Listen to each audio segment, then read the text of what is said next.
I think we've all been there, haven't we? When it's the start of the season, you've just brought in this new signing, expectations are high, optimism is high, and then suddenly he plays and you're just like, yeah.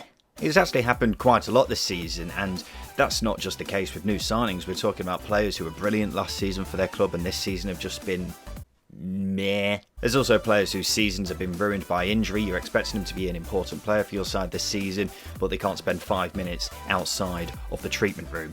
So here on the second tier today, I'm going to put together a team of all that meh and come up with an 11 of the most disappointing players in the Championship this season. In goal, Robin Olsen, Sheffield United. When Sheffield United signed Swedish international Robin Olsen from Roma on loan, it was seen as a really big deal. I mean, this guy was signed by Roma for €12 million just 3 seasons prior, but in the end it ended up being an absolutely atrocious signing. Olsen was seen as a direct replacement for Aaron Ramsdale after he was sold to Arsenal. In the end, he made his debut against Preston, starting things off with an absolute clanger where he sold himself by coming off his line and just letting Daniel Johnson have an open goal. After that, he made 11 appearances, making plenty of clangers in that time before being dropped by Wes Fotheringham of all people. In total, Robin Olsen has been a terrible signing. Sheffield United decided to cut their losses now, get rid of him, and he's since gone on loan to Aston Villa. But a keeper coming here with such a high profile and playing as poorly as he did, I don't think disappointment gets much higher than that, quite frankly. Right back, Ola Sunday, Preston. Playing for Rotherham last season, Ola Sunday was one of their most impressive players. In fact, him and Matt Crooks were probably two of the players in particular who you would have looked at in that Millers side and thought they'll still be in the Championship next season if Rotherham did go down. In the end, Rotherham did go down, and Ola Sunday was attracting quite a lot of interest from Championship clubs, especially because he was out of contract. In the end, he ended up moving to Preston, which seemed to be a good signing for all parties involved. Ola Sunday got to stay in the Championship, move to a side higher in the pecking order. Preston managed to sign a young right-back with plenty of potential, only in his early 20s still, and had a very impressive season. In fact, you could even argue he was one of the best right-backs in the Championship last season. In the end, things didn't get off to a good start for Ola Sunday. He missed the first 5 months of the season with an Achilles injury. When he finally got into the team, he barely got a look in, and just recently he's been left out of Preston's 25-man squad simply because it looks like the new Preston manager Ryan Lowe just doesn't fancy him, which is a massive shame really. He could very well get his career back on track, but it's looking unlikely he'll be in a Preston shirt because it looks like the only way he's going to be getting out of the situation he's in right now is by moving on. Centre-back number 1, Sean Morrison of Cardiff. I think we all know about Sean Morrison by now, don't we? He's this big burly centre-half who's a massive leader in the Cardiff side and for quite a while now has been one of the best Championship centre-halves that we've got. Even when they're in the Premier League, he was still playing pretty well at that level. This season, though, his form has drastically dropped off. At the time of recording, Cardiff have the 4th worst defensive record in the division. Now, that's something you'd be surprised to hear, considering they had Mick McCarthy, who's always been known as quite a defensive-minded manager. But considering Cardiff were so bad earlier on in the season, Sean Morrison's form has really played a key part in that, because before he's been a dependable character for the Bluebirds, having alongside Curtis Nelson and Aidan Flint alongside him to help him with that. But Morrison's form has dipped much more than those two. Things have really been topped off for Morrison now because he's going to miss the rest of the season with an ACL injury, and his Cardiff future is up in the air right now because he's going to be missing the vast majority of the next year. So whether he gets a new contract or not is still a bit up in the air. Centre-back number 2, Josh Knight, Peterborough. Similar to Ola Sunday, Josh Knight was one of the best players for Wycombe last season, and one of those who I was looking at thinking, yes, he's definitely going to be playing in the Championship this season. He's on loan from Leicester and went to Peterborough, which looked a really, really good signing for them. In the end, he's not really had much of a look in. He's only started 13 games, and when you consider how much Peterborough have struggled this season, plus you add in the fact they've got the joint worst defensive record at the time of recording in the Championship, it says a lot about how underwhelming he's been this season. When he came in, I thought he was going to be class for Peterborough and would really solidify that defence. In the end, he's not really had much of an impact at all, which is a massive shame. He could potentially bounce back. He's only 24, but he's definitely not hit the heights that I was expecting this season. Left back, Callum Styles, Barnsley. You can make a fair argument that Callum Styles is the player who's underwhelmed me the most in the Championship, which is really sad to see. He was included in the second tier team of the season last season because he was absolutely phenomenal for Barnsley. When they got in the playoffs, you were looking at him thinking, this is one guy who will definitely go on to be a star in the Championship, no matter what happens this season with Barnsley.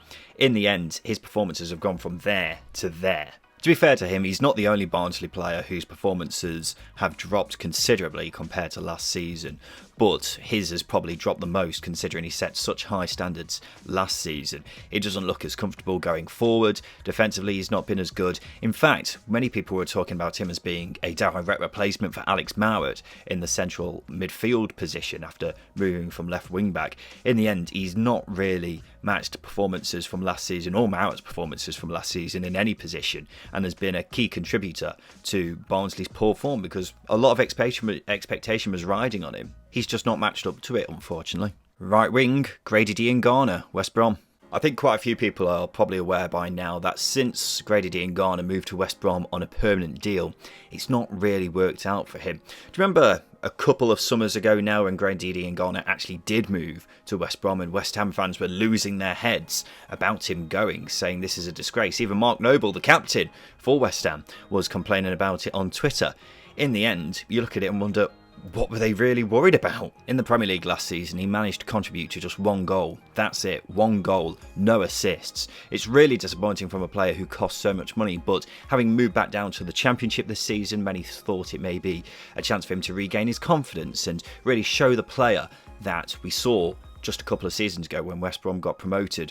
The fact of the matter is, he's not really done it at all. He's shown in the odd glimpse here and there that he is still that electric player, the one who will happily run at players and cause all sorts of problems. But when I say he's shown in a handful of appearances, I mean a handful of appearances. We are talking one or two really good performances this season. He has been a bit better with goals and assists this season. He's got 3 goal contributions, but I mean, come on, Grady Diangana. Many people are expecting him to do a lot better than this, and his form has been one of the contributors to West Brom being rather underwhelming as a team in general.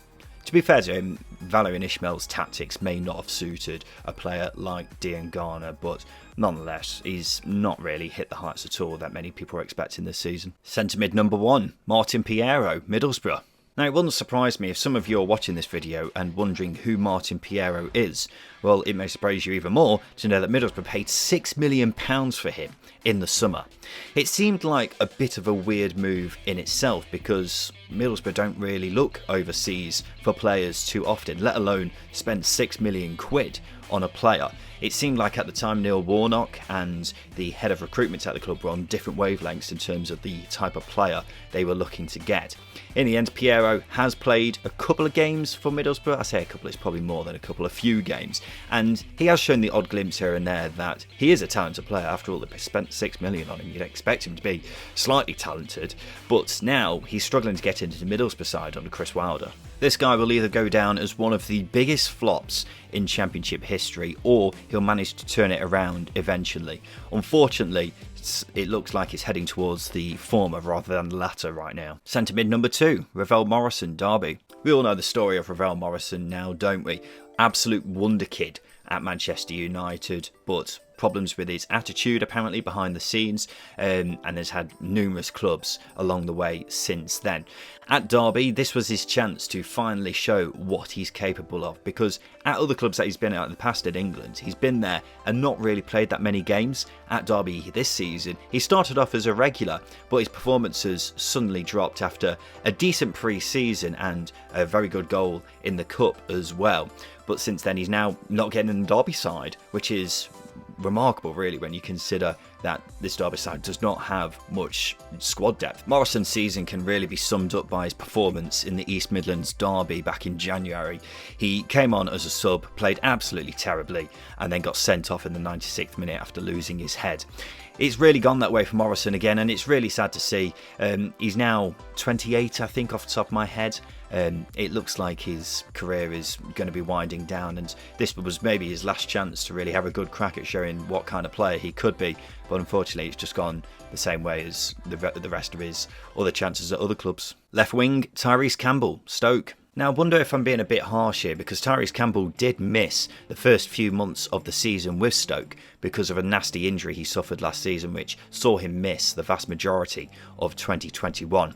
Having said that, when he came back, I thought, this is it. This is going to be the Tyrese Campbell that we saw last season, who was electric for Stoke. Stoke's season really dropped off a cliff when he got injured, and when he came back, I was expecting him to reinvigorate himself and reignite the player that we saw last season.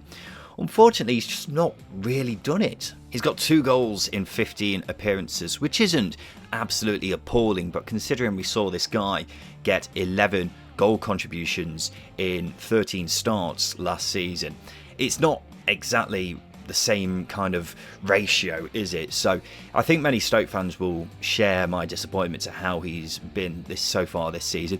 You never know, he may eventually get back up to fitness and go back to being the electric player that we saw last season, but right now, considering how he's been playing recently, I find that very unlikely. Striker number 1, Jonson Clarke-Harris, Peterborough. 31 goals for Peterborough last season. That's how many Jonson Clarke-Harris got in League One as Posh flew back into the Championship. And many people are thinking that he may continue that form. He was being linked with numerous clubs in the summer. In the end, he looks a completely different player to the one that we saw in League One. He's got 5 goals this campaign, which is a massive drop-off, isn't it? I know the Championship is a different level to League One, but at the same time, you'd expect someone who got 30-plus goals in League One to at least get double figures, wouldn't you, at this time? But I don't think Clarke-Harris is going to get there at this point. In fact, Peterborough were looking to sell him in January, although they were asking for a remarkable sum of money, so how much they actually want to get rid of him or not, who really knows. Either way, Clarke-Harris, many people were expecting him to be key to Peterborough's chances of staying up. He's been really poor this season, and that sums up Peterborough's season, really. And finally, striker number 2, Sam Surridge, Stoke/Forest. This was a weird move. Sam Surridge left Bournemouth to move to Stoke for £2.5 million in the summer. If reports are to be believed, then that transfer could have very well risen to more than £5 million, depending on how successful he was at Stoke. Fortunately for Stoke, he didn't really play that much in that time. He played 20 games this season for Stoke, but 14 of those appearances have been off the bench, and he's only scored 2 goals in that time. For Stoke to fork out that much money for a striker and then barely play him, considering they haven't exactly been, flushed with striker options this season, the whole thing is just very odd. And then to even make it even more odd is the fact that he moved to Forest in January for £2 million. I mean, fair play to Stoke for managing to get back nearly all the money they spent initially on Sam Surridge, but the move in general just seemed to be weird. I even found the move to Forest to be a bit weird, but he may prove me wrong. He may go on to be quite a good signing because he is still quite young, but the fact his best goal record in a season is 8 goals, and that was in League 2. It's all a very odd series of events, really. I haven't been too convinced by Surridge, but as I say, he could end up being a good player at this level. He's definitely one for the future in the eyes of Forest, but he has had a lot of money spent on him at this point. There we have it, my Championship 11 of players who have been the most disappointing this season. If there's anyone we missed out, then let us know in the comments section below. If you think we're being particularly harsh on anyone in this team, then let me know in the comments section below. As always, like and subscribe for more content like this. This has been The Second Tier. I've been Ryan Dilks. We'll be back again very soon.